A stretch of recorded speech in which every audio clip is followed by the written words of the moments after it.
Bismillahirrahmanirrahim. Assalamualaikum warahmatullahi wabarakatuh. Alhamdulillahi rabbil alamin. Wal aqibatu lil muttaqin wa la udwana illa 'alal zalimin. Asyhadu an la ilaha illallah wahdahu la syarika lah. Wa asyhadu anna Muhammadan abduhu wa rasuluh.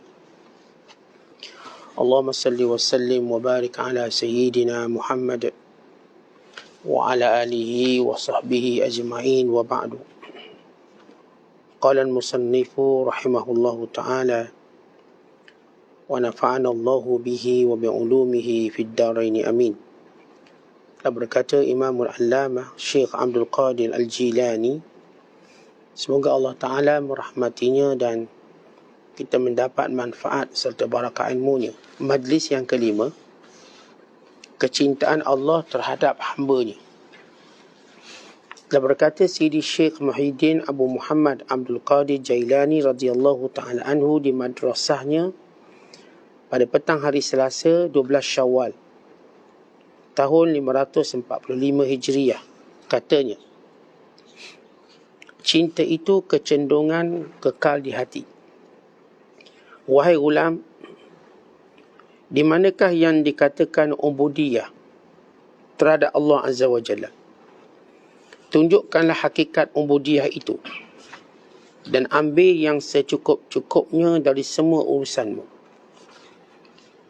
Sebenarnya engkau ini samalah seperti hamba yang telah melarikan diri dari tuannya. Oleh itu kembalilah tunduk kepada Allah. Hinakan dirimu dengan bersifat tawaduk dan patuhi perintahnya dan jauhi larangannya. Sabar menanggung qada'nya dan penerimaan yang baik. Jika semua ini telah sempurna dalam dirimu, maka sempurnakanlah perhambaanmu terhadap Tuanmu, dan akan datang daripadanya apa yang mencukupimu. Allah Ta'ala berfirman, Alaihissallahu bikafin abdah. Bukankah Allah selalu mencukupkan sang hamba-Nya? Jika sudah benar perhambaanmu terhadap Allah Ta'ala, nescaya Dia akan mencintaimu pula. Dan kecintaan itu akan berteguh di hatimu.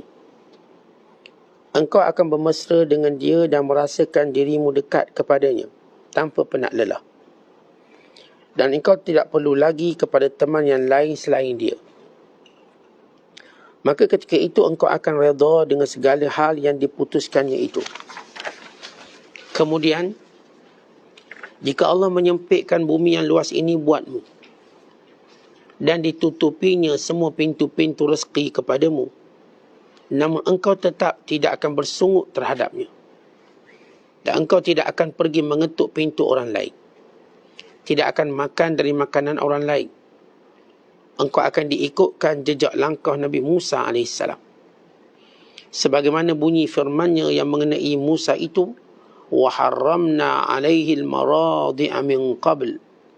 Dan kami haramkan semua penyusuan ke atasnya. Dan kami haramkan semua penyusuan ke atasnya, yakni Musa AS sebelum itu.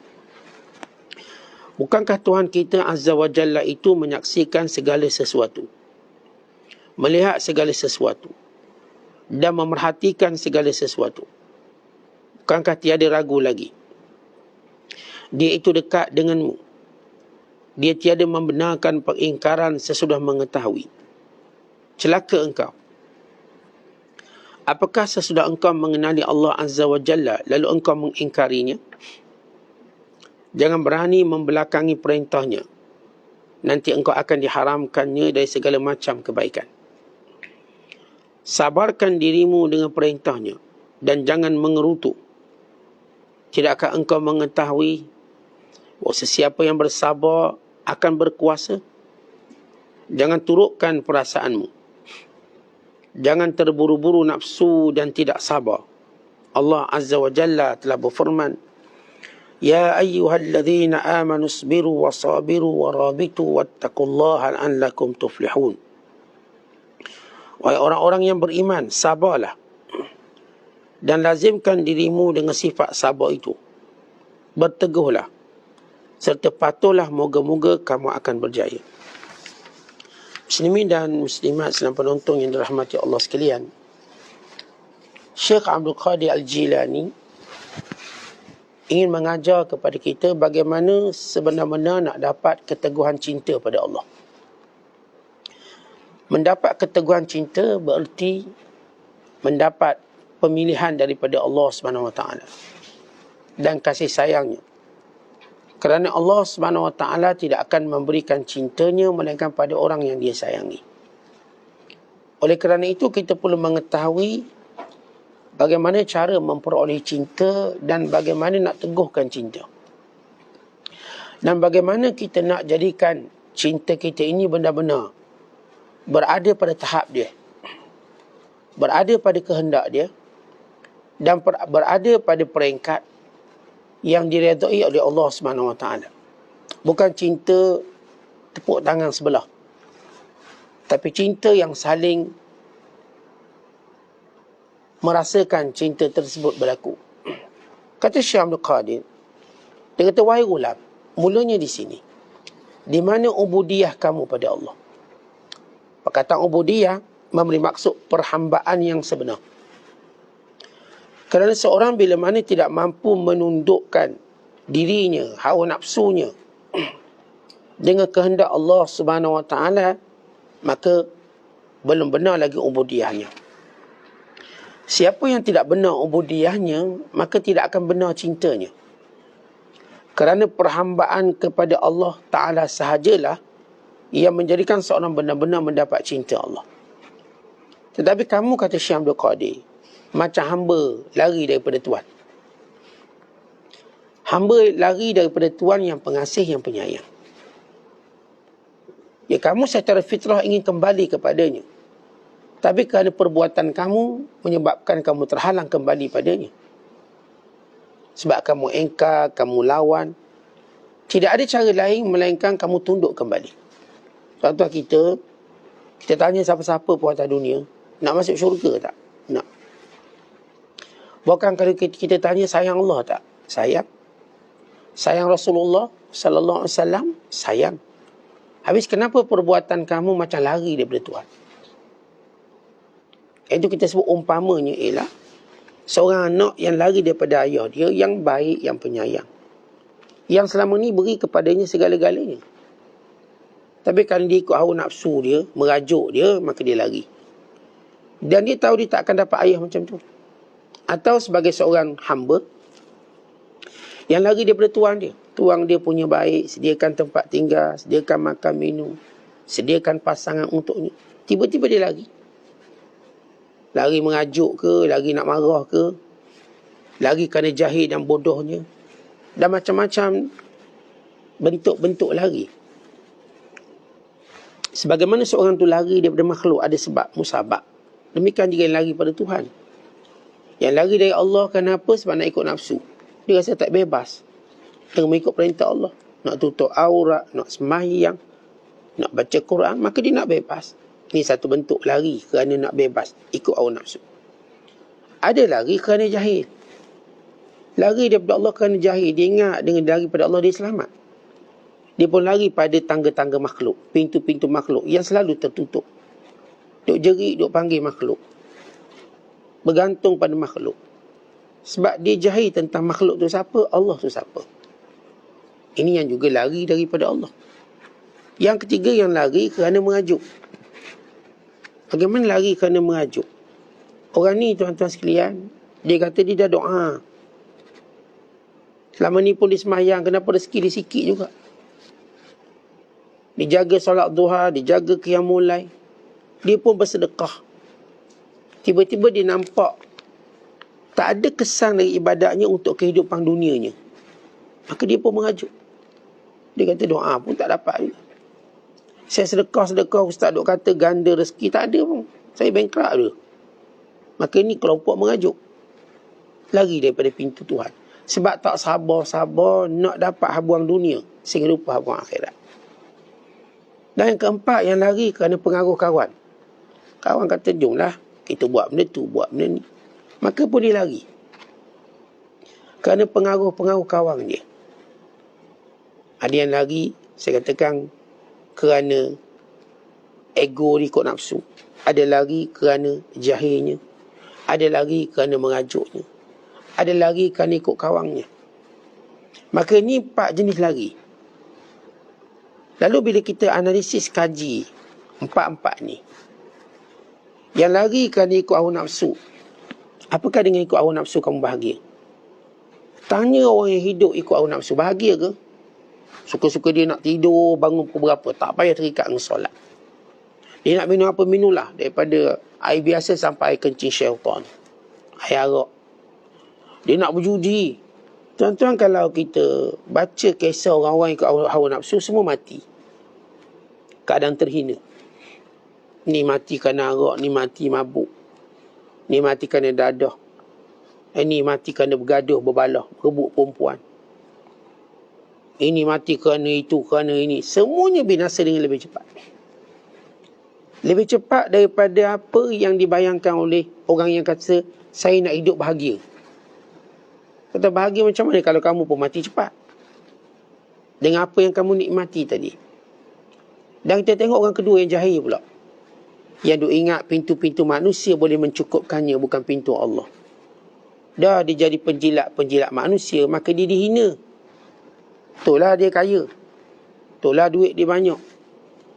Tetapi dia rasa dia dihina oleh manusia-manusia yang cuba dia mendapatkan bahagian dia. Sebab umpama seorang ingin mendapat bahagian di tangan-tangan manusia, umpama anjing yang terjela lidah di hadapannya. Duk jadi anjing kat situ.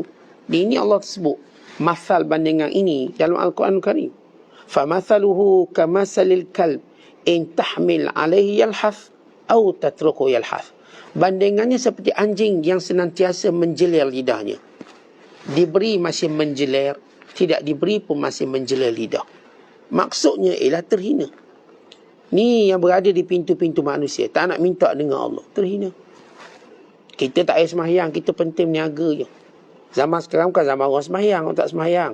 Zaman sekarang zaman orang cari duit. Zaman sekarang sekian-sekian.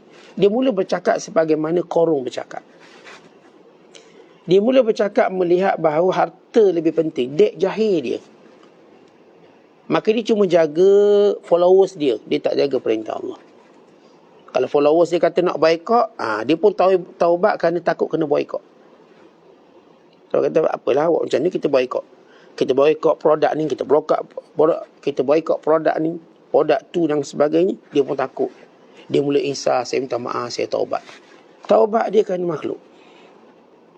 Ini orang menjela-jela lidah dengan makhluk. Dan yang ketiga kita katakan, orang yang lari daripada Allah. Kerana apa? Kerana dia nak marah. Ataupun kerana dia merajuk. Merajuk sebab apa? Dia kata, saya dah buat benda agama ni, kenapa saya tak dapat? Ustaz ajar saya doa cara nak dapat anak, saya tak dapat juga. Saya ke Mekah berdoa, tak dapat juga. Ni orang kata, Ustaz solat duha murah rezeki. Saya solat duha 3 kali bankrupt. Saya dah kecewa dengan ibadat. Ni orang kecewa dengan ibadat. Sebab dia nak ibadat ni untuk mendapat habuang dunia. Dia lupa ibadat itu pertama ialah ubudiyah, perhambaan, sebelum cerita dunia. Dan bila sebut perhambaan, Allah tahu sesuai tak sesuai beri pada dia. Masa tu beri pada dia atau tidak. Supaya dia jangan lari daripada perhambaan. Tapi yang ni jenis yang disebut oleh Allah. Wa kana al-insanu ajula. Adalah manusia itu gopoh gapah. Dia nak cepat. Dia nak kalau boleh di doa hari ni terus dapat. Ini golongan gopoh gapah. Nabi sallallahu alaihi wasallam menyatakan, bal antum qaumun mustajilun. Bukan kamu ni kelompok yang gopoh gapah. Semua nak cepat. Walau kita tahu semua benda atas dunia ni kita tak boleh cepat. Contoh kita nak berak pun tak boleh cepat. Lama. Kita nak perbarui lesen pun tak boleh cepat. Kena beratur. Kadang nak pergi beli maidin pun tak boleh cepat. Kena beratur dulu ni. Panjang dah zaman Korintik. Mana ada istilah cepat atas dunia ni. Melainkan kita yang sentiasa rasa nak cepat. Bukan kita pun faham dalam urusan duniawi. Bila kita nak bermutu, dia jadi lambat. Tuan-tuan tanya pakar. Ni kita nak suruh dia buat kereta ni. Dia ni homemade ni. Buat sendiri. Custom made ni. Berapa lama nak siap satu kereta? Kalau kereta biasa tuan-tuan, dia sekali cetak kereta tu dalam masa 2 jam, 3 jam, 4 buah. 4 biji kereta. Yang ni sebab kita custom made kereta ni. Dia buat, dia ukir. Setahun dia boleh keluarkan mungkin 10 buah kereta. 12 buah kereta. Atau mungkin 1 je kereta. Kerana mutu tadi dijaga. Kita pun faham benda ni. Kita pun bangga pula. Kalau kita tanya orang tanya, ni kereta lah mana tempat? Oh, ni tempat Ustaz 4 tahun baru dapat. Oh, kita bangga. Kerana ini menunjukkan mutu. Ada orang tu, dia nak buat kapal. Kapal layak daripada kayu. Dia bertempur dengan seorang yang pandai buat kapal kat Terengganu. Bijak. Ni orang daripada Australia. Dia kalau nak minta fiber, kejap je siap fiber. Sebulan siap. Atau dia ambil second hand lagi cepat. Beli dapat. Tapi orang boleh cari, jaga mutu. Tak, saya tempah. Biar dia je dapat pattern dia tadi. Maka dia kena tunggu 2 tahun. Dan pakcik ni buat kerja 2 orang. Kalau dipikir otak dia, kenapa lah ada orang tak 20 orang? Tak boleh. Sebab ini kepakaran. Orang tertentu je boleh sentuh kayu ni. Daripada pilih kayunya, waktu sesuainya. Maka dia pun buat. 2 tahun siap. Harga juta, ambil. Tuan-tuan, orang akan bangga dengan benda ni. Kenapa? Dia bermutu. Tapi ada orang yang buat ibadat ni, dia nak dunia. Dia mula merendahkan ibadat sebab nak dunia. Dia nak semayang supaya duit banyak. Dia nak sedekah supaya rezeki dia banyak. Ini benda-benda yang bukanlah tinggi nilai dia. Berbanding pahala yang Allah sediakan. Syurga yang Allah nak beri. Tapi macam gitulah kita ni, nak cepat. Seorang kata, kalau sekiranya saya buat macam gini, doa ni dapat macam gini, doa ni dapat macam gini. Tiba tak dapat, dia pun mengajuk. Mengajuk. Kini kita jumpa orang mengajuk. Dulu Ustaz saya pernah belajar, sekarang saya tak nak belajar. Dia mengajuk untuk guru dia, ada satu hal. Mengajuk untuk guru maknanya mengajuk pada Tuhan. Sebab gurunya pimpin dia, ajak jumpa Tuhan. Dia mengajuk tak nak lah. Susah. Memang ini kelompok yang lari daripada Allah Ta'ala. Dan kelompok yang keempat kerana kawan-kawan. Kawan-kawan dia, sebagaimana kawan-kawan boleh ajak kita pada pintu Tuhan, kawan-kawan juga boleh menjauhkan kita daripada pintu Tuhan. Jadi tuan-tuan, dalam keadaan situasi lari ini, tidak ada cara lain melainkan kita kembali kepada Allah dengan tunduk kembali diri kita. Hina kembali diri kita. Merendah diri kepada Allah.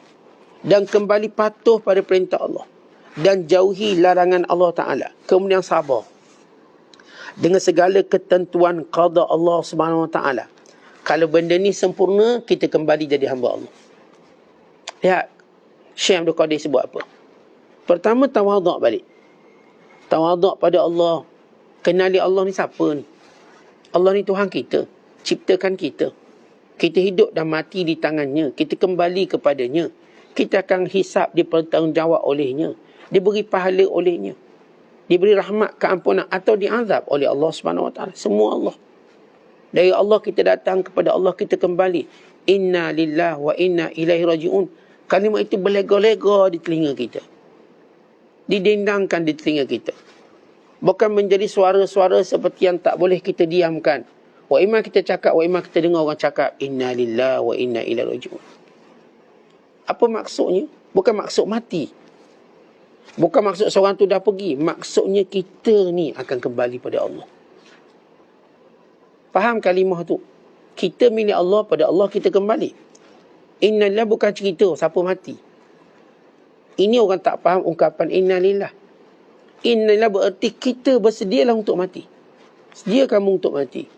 Sedia kamu untuk hari kamu kembali pada Allah. Sebagaimana mereka kembali, kamu juga akan kembali. Tidak tuan-tuan, kalau ungkapan itu cuma ingat mati memberi maksud innahu lillah wa innahu ilallahi raji'. Kita akan kata macam tu. Dia milik Allah, pada Allah dia kembali. Tapi yang kita kata inna lillah, kita ni milik Allah. Dan pada Allah kita kembali. Maknanya ungkapan tu nak ingatkan kita. Ni gelerangmu pula. Seolah kita tengok orang kena pukul kat depan kita. Pak. Orang ni nak pukul kita pula lepas tu. Kita bukan tengok dia, kita kesian tu. Kita duk tengok, lepas ni aku pula. Berdebar kita kerana kita pula lepas tu.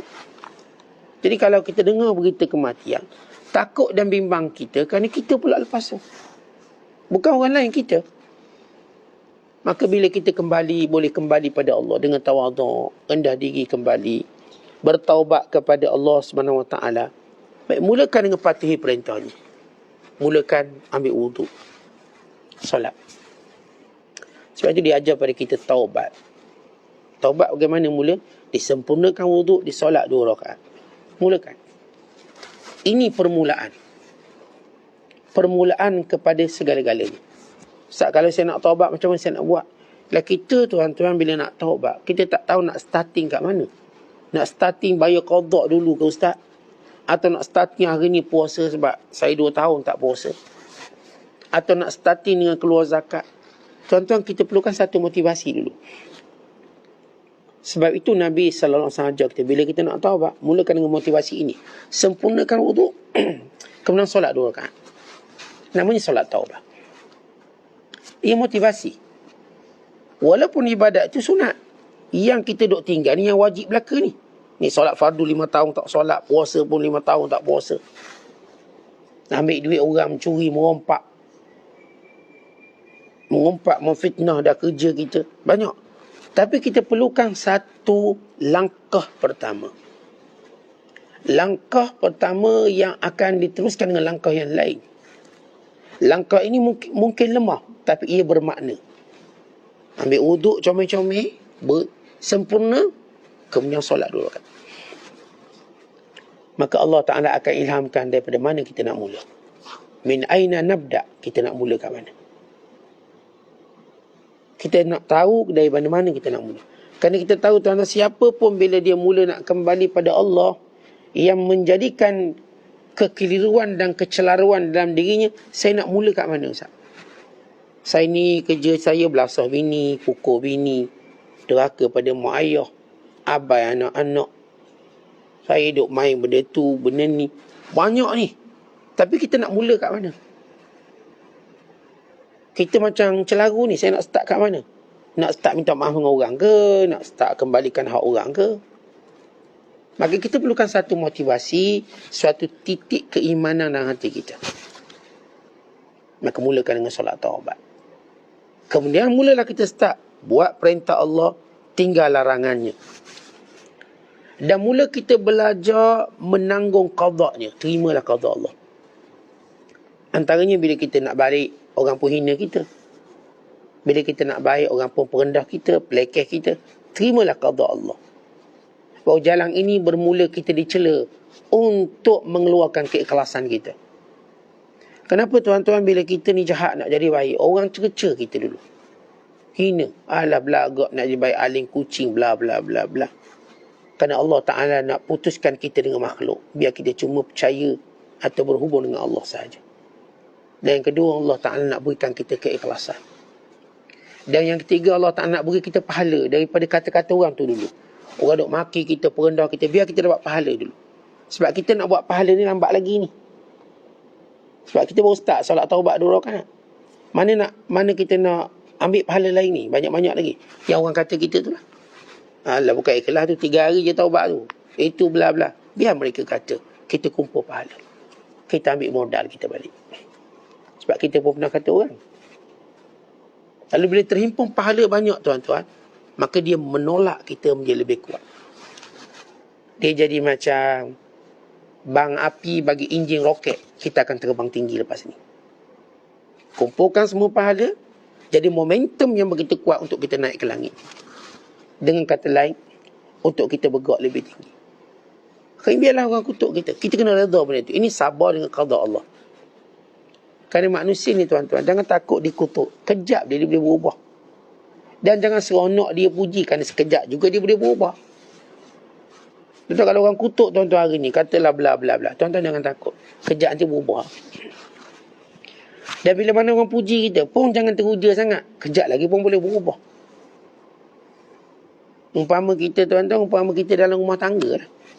Dalam rumah tangga. Waktu kita okey, bini kita pun puji. Waktu tak okey, bini kita pun marah balik kita. Kemudian kita okey balik, dipuji balik. Dia kata, sayang abang. Lepas tu, abang tak sayang saya. Lepas tu, sayang abang. Duk main gitu. Sampailah mati salah seorang. Artinya tu ada pujian macam gitu. Dia datang, pergi, datang, pergi. Biarkan. Sebab itu jangan hidup dek pujian, jangan mati dek kejian. Hidup dengan keikhlasan. Hidup dengan Tuhan. Ni zaman-zaman di mana ramai manusia hidup dengan pujian, mati dengan kejian. Kita tuan-tuan ubah dulu. Letak dulu satu vaksin untuk mencegah benda itu daripada mempengaruhi hidup kita. Jangan terpengaruh dengan pujian, jangan terpengaruh dengan kejian. Kita ialah kita. Dengan kemampuan kita. Berjalan menuju perintah Allah, meninggalkan larangannya. Larangan Allah itu berada di belakang. Manakala perintah Allah itu berada di hadapan. Setiap kali kita buat perintah Allah, kita ke depan. Setiap kali kita buat larangan Allah, berarti kita mundur ke belakang balik. Dan perjalanan itu menjadi lambat. Terus ke depan dengan perintah Allah. Tinggalkan larangan sejauh-jauhnya. Kata Aisyah radhiyallahu ta'ala anha, bila mana Nabi SAW melarang sesuatu, baginda paling jauh daripada larangan. Dalam Al-Quran, Allah ajar kita jauhi larangan. Bukan kata jangan buat. Jauhi larangan. Wala taqrabuz zina. Jangan dekat dengan zina. Allah tak kata jangan berzina. Kerana jangan berzina mungkin kita duduk dekat dengan tu. Cuma kita tak buat. Tapi larangan ini biar dijauh dari kita. Bukan sekadar kita tak buat. Bukan jauh kita tinggalkan. Tak nampak bayang. Saya tak tahu mana tempat pelacuran. Saya tak tahu siapa pun pelacur. Sebab saya jauh daripadanya. Dengan orang yang dia tahu tempat pelacuran kat mana, pelacur siapa, cuma dia tak buat je. Orang ni juga bahaya sebenarnya. Sebab dia mula mengenalinya. Saya tidak mau mengenalinya. Saya tak nak kenal mana tempat orang kata ada pelacur. Saya tak nak kenal. Siapa pelacur, siapa bapa ayam, saya tak nak kenal semua itu. Itu menjadikan saya jauh daripada larangan. Tapi kalau saya juga kenal, saya juga tahu, waktu operasi pun saya tahu. Saya tahu waktu operasi start pukul 4 petang sampai 4 pagi. Dia kalau tahu ni bahaya. Berarti kita dekat. Allah ajar kita dengan larangan biar jauh. Riba ni tuan-tuan biar kita jauh. Sampai rumah kita pun jauh daripada bank riba.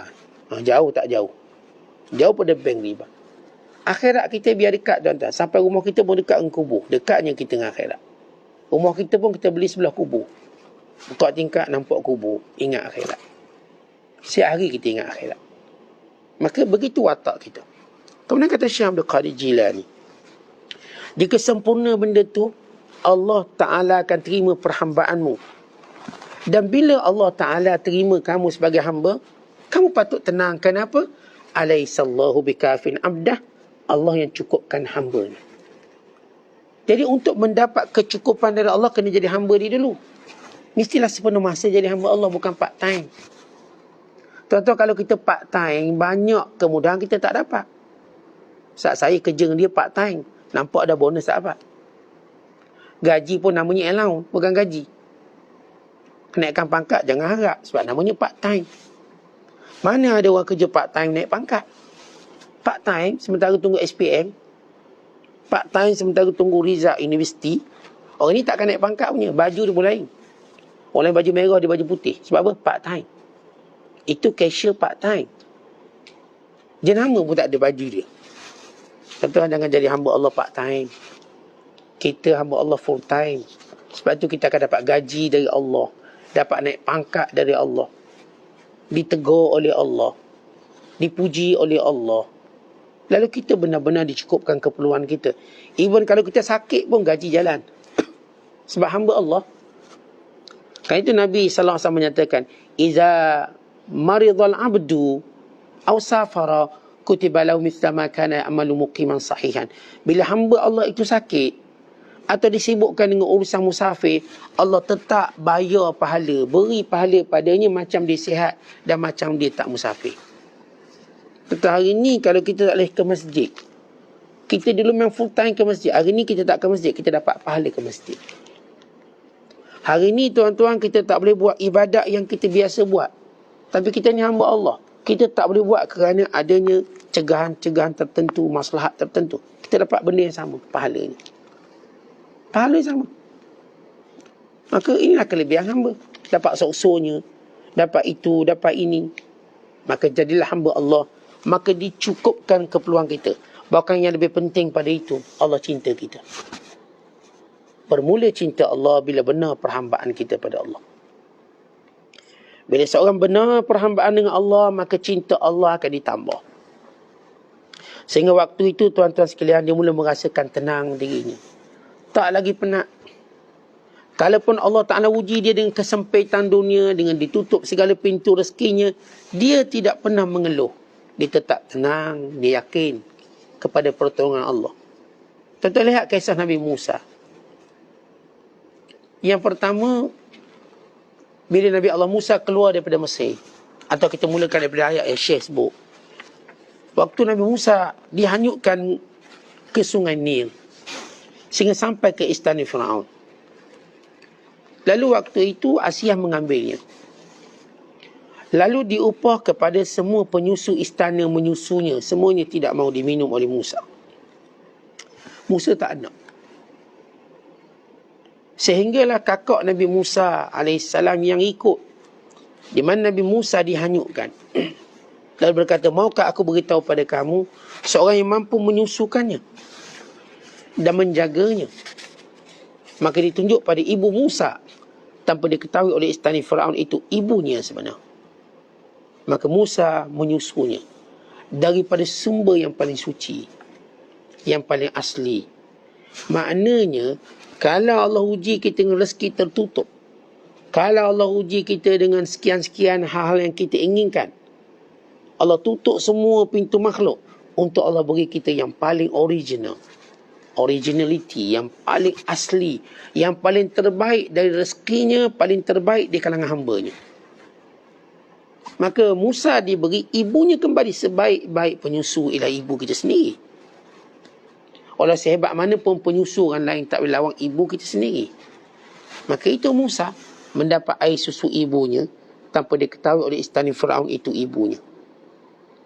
Dan juga kisah Nabi Musa AS, kalau kita baca, kalau kita tengok, waktu Musa keluar daripada Mesir, diburu oleh tentera Firaun kerana membunuh salah seorang daripada pengawal Firaun, pengawal istana Firaun. Musa pun pergi tinggalkan Mesir, pergi ke Madian, jumpa sekumpulan orang sedang memberi minum kambing. Dapati ada dua kelibat wanita yang menunggu giliran belakang sekali. Lalu Musa datang membantunya. Selepas bantu, penat Musa lari daripada Mesir. Penat dia daripada ketakutan yang dia rasakan. Tambah pula lapar dan hausnya. Duduk pula negeri asing. Segala pintu tertutup. Di situ negeri tak ada orang kenal dia. Di situ dia tak tahu nak makan kat mana, minum kat mana. Dia tak tahu nak berteduh, nak tidur kat mana. Sehingga dia nampak sebatang pokok. Maka dia pun bersandar di belakang. Dia bersandar pada batang pokok tersebut. Menghirup, merasakan nikmat pertama ialah teduhan pokok. Kemudian Allah Ta'ala menceritakan apa yang Musa cakap.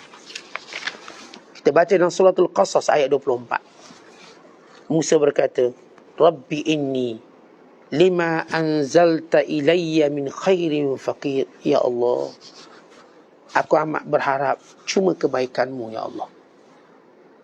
Aku cuma berharap kebaikanmu, bukan pada makhluk. Tak ada pula Musa nak merayu orang kampung, tolong orang kampung, saya tak makan 10 hari, 20 hari, saya lapar. Tak ada. Saya musafir terputus bekalan. Musa diam. Lalu dia bermunajat pada Allah, Tuhanku, yang ku cuma harapkan ialah kebaikan daripadamu. Selesai Nabi Musa berkata, berdoa demikian, tiba-tiba datang perempuan yang ditolongnya tadi, beri minum. Lalu berkata, ayah kami panggil kamu untuk beri upah atas pertolongan kamu pada kami. Lihat cara beri upah. Bukan ayah dia beri duit pada budak perempuan ni untuk beri pada Musa. Ni upah tadi, tolong. Kalau Musa dia beri duit, dia nak beli kat mana pula? Dia pula orang asing masuk pasar, bayangkan. Tetapi lihat cara Allah beri pertolongan. Datang perempuan. Masya Allah, perempuan datang. Bukan perempuan koman-koman, lawa. Datang. Perempuan ni datang dengan malu-malunya. Yang Allah sebut dalam Quran. Tamshi ala istihya. Jalannya malu-malu. Tuan-tuan yang datang ni malu-malu kat kita. Patutnya kita yang dapat pertolongan ni malu-malu pada orang beri pertolongan kita. Ni terbalik. Yang nak beri tolong tu malu-malu. Dan lagilah kita rasa besarnya kurniaan Allah. Kalau kita malu-malu nak makan, dengan orang yang malu-malu nak bagi kita makan, kan beza nikmat. Lalu kata wanita ini, ayah kami panggil. Nak beri upah. Tentu kalau beri upah tak panggil ke rumah, ni upah lebih pada upah. Musa pun berjalan. Bila Musa berjalan, perempuan tu duduk depan sebab nak tunjuk jalan. Maka datang angin tiup. Malu perempuan ni angin. Perempuan ni musuh dia angin. Sebab tu kalau dia naik angin bahaya. Musuh dia juga angin. Yelah kalau angin tiup, dia akan cepat malu. Laki tak laki. Kalau angin dia buat macam Titanic. Perempuan, angin datang dia malu. Dia pegang semua. Pegang sini, pegangnya. Jangan ni angin. Akhirnya Musa tahu, Musa pun pintas depan. Musa kata, tak apa, aku jalan depan, kamu beritahu ikut belakang. Lihat, Musa ini orang sopan, beradab, tak ambil kesempatan. Walaupun Musa ada hujah, Musa boleh kata, lah yang nak turun jalan kan awak lah depan. Boleh cakap macam tu? Yalah. Tapi Musa tahu, tak apa saya depan, awak beritahu jalan. Maka Musa AS jalan. Sampai ke rumah. Bila dia berdoa pada Allah, lihat, cara Allah muliakan dia. Dia bertamu kepada orang yang paling mulia di kampung itu. Bukan seorang Nabi, Syuaib. Mana kita baca dan banyak kitab tafsir, antara kitab At-Tahrir wa Tanwir. Dan tafsir-tafsir yang lain. Nabi Syuaib. Dia menjadi tetamu manusia terbaik di situ. Syuaib. Dan Syuaib pertama berkata, Allah amankan kamu. Jangan bimbang apa-apa, kamu aman di sini.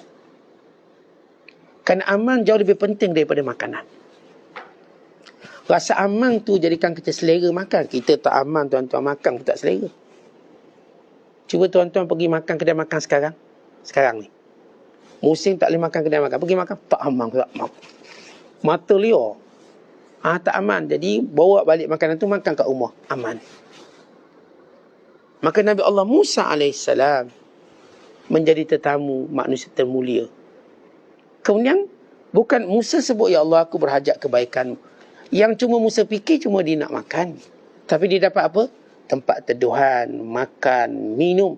Bahkan dapat isteri. Jadi menantu. Bahkan terus menetap di situ. Bekerja di situ. Berkeluarga di situ. Ya Allah. Apakah ada nikmat lebih hebat kalau kita menjadi musafir. Menumpang lalu. Dagang Pak Malau ni. Tiba-tiba kita bertempat. Bukan lagi menumpang lalu, bahkan menetap. Bahagianya kita dan keadaan terasing.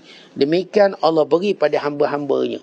Mula-mula memang Allah uji kamu dengan rasa terasing. Kelak kamu akan rasa meriahnya hidup. Kelak kamu akan rasa tenangnya hidup. Itu yang dirasakan oleh Musa AS. Maka waktu itu tuan-tuan, kita akan melihat segala kebaikan. Oleh sebab itu kata Syekh Abdul Qadir, bukankah Allah saksikan semua benda? Yang kamu nak harap pada makhluk, kenapa? Makhluk tak tengok semua benda, tak tahu semua benda. Allah yang tahu semua benda. Hati kita Allah tahu. Bangun berdiri kita Allah tahu. Apa yang kita nak Allah Ta'ala tahu. Maka sesudah kita tahu Allah tahu, kenapa mengadu pada lain? Pada Allah. Sesudah kita dapat cinta, kenal Allah, maka kenapa kita membelakangi Allah dengan mengikut hawa nafsu? Maka celakalah kita macam tu. Sebab itu kemuncak cinta ini perlu dipertahankan dengan sabar. Tuan-tuan, kita nak cinta Allah Ta'ala, kita dah sebut balik semula jadi hamba. Kemudian kita katakan dalam proses ini kita akan diuji. Dan jangan mengeluh di pintu Allah. Jangan mengeluh di pintu Allah di hadapan manusia. Kalau Allah hilangkan kenikmatan beribadat kita, sabar dengan segala ujian Allah, nescaya datang cinta yang sebenar. Datang segala keajaiban yang kita inginkan. Bukan ketika itu tuan-tuan, kita tak nampak nilai pun dunia ni. Kerana bila Allah Ta'ala nak kayakan seseorang, bukan Allah jadikan kita multi-billionaire, tapi Allah jadikan dunia itu tak ada nilai. Maka kita lah kaya. Tak ada nilai. Tengok, tak ada apa. Ni tak ada apa. Maka itulah orang kaya sebenarnya. Bukan orang kaya melihat semua bernilai, maka orang ni jiwanya fakir. Kerana setiap hari dia melihat ada benda yang lebih bernilai. Dia tengok jam dia dah harga 40,000. 70,000. Nak sana. 100,000 nak sana. Tengok orang yang benar-benar Allah kaya. Dia pakai jam minyak. Lihat ni nak tengok jam je. Yang penting jam. Lihat orang ni jadi kaya. Dia pun tak pandang pun jam orang. Sebab apa? Dia tengok masa dia. Kan itu orang yang kaya sebenar. Bila Allah jadikan dunia itu hina di tangan dia. Maka inilah kaya yang sebenar. Maka tak ada lagi nilai kekayaan yang orang tengok. Dah pernah satu ketika tahun 1920, seorang raja India, dia pergi ke England. Waktu pergi ke England, dia tengok kereta paling canggih waktu itu ialah Rolls Royce. Sampai sekarang pun Rolls Royce. Dia pun pergi ke kedai tu. Kedai tu tengok ni India Pariah mana ni. Dia pun kena hina di kedai tu. Dia ni sultan, raja di India. Tahun 1920. Ni kita tahun 1920. Jadi, bila dia dihina, raja ni marah. Raja ni pun balik ke hotel dia. Dia pergi seorang saja jalan-jalan. Dia pun cakap pada pekerja dia, pergi beli kereta tu 6 biji. Kata raja nak beli. Maka pengawal raja ni pergi ke tempat jual Rolls Royce di England tadi, beli 6 buah. Beli 6 buah hantar ke India. Raja tu arah apa? Kereta Rolls Royce ini jadi kereta pemungut sampah di India. Lalu kereta ni pun berada di bandar India untuk kutip sampah di kerja dia. Dimalukan syarikat Rolls Royce kerana kamu menghina aku hina dunia kamu. Syarikat Rolls Royce terpaksa minta maaf begini. Bayangkan dia beli Rolls Royce untuk buat kutip sampah. Jatuh nilai dunia namanya Rolls Royce. Dan begitu cara orang kaya hina dunia. Itu baru kita cerita orang yang cuma ada pangkat kat dunia, dia boleh hina dunia. Bagaimana orang ada pangkat di sisi Allah, dia menghinanya. Tuan-tuan ni, Ferrari lalu tepi jalan. Orang tengok, kita tak tengok. Bukan semua tak ada nilai. Tak nilai orang Ferrari lalu ni. Buat dek je kita. Buat macam biasa baca Quran. Baca Yasin. Dia Ferrari, Lamborghini. Kita tak kasi nilai. Orang ni duk rem pakai. So tengok. Tak tengok. Yasin. Kita pun tuk Yasin balik. Kecil hati tak orang ni? Kecil hati. Orang lain semua tengok, dia tak tengok. Tetapi begitu Allah beri pada ahli akhirat. Dunia tak ada nilai.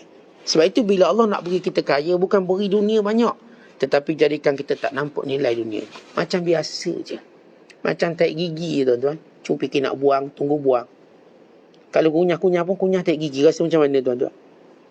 Kunyah tarik gigi sendiri. Tak apa. Payah sangat nak keluar, tak apalah. Telan je lah. Tapi tak ada orang kata sedap sogok tarik gigi. Tak ada. Begitu dunia pada hati orang kaya dan dikayakan oleh Allah.